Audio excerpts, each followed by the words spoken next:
क्यों पिया श्री कृष्ण ने राधा के पैरों का चरणामृत। कहते हैं कि एक बार नंदलाल काफी बीमार पड़ गए। कोई दवा या जड़ी बूटी उन पर बेअसर साबित हो रही थी। तभी श्री कृष्ण ने स्वयं ही गोपियों से एक ऐसा उपाय करने को कहा जिसे सुन गोपियां दुविधा में पड़ गई। दरअसल श्री कृष्ण ने गोपियों से उन्हें चरणामृत पिलाने को कहा। उनका मानना था कि उनके परम भक्त या फिर जो उनसे अति प्रेम करता है तथा उनकी चिंता करता है, यदि उसके पाप को धोने के लिए इस्तेमाल हुए जल को वे ग्रहण कर ले तो वे निश्चित ही ठीक हो जाएंगे।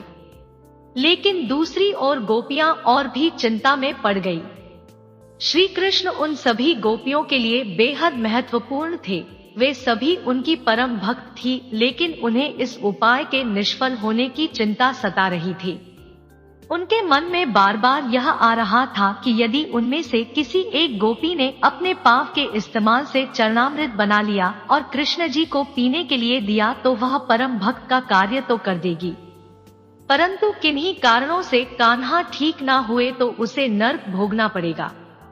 अब सभी गोपियां व्याकुल होकर श्री कृष्ण की ओर ताक रही थी और किसी अन्य उपाय के बारे में सोच ही रही थी कि वहां कृष्ण की प्रिय राधा आ गई।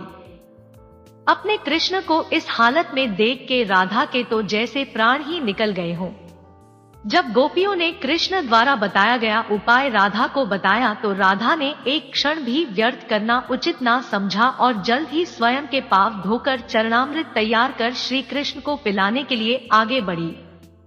राधा जानती थी कि वे क्या कर रही है।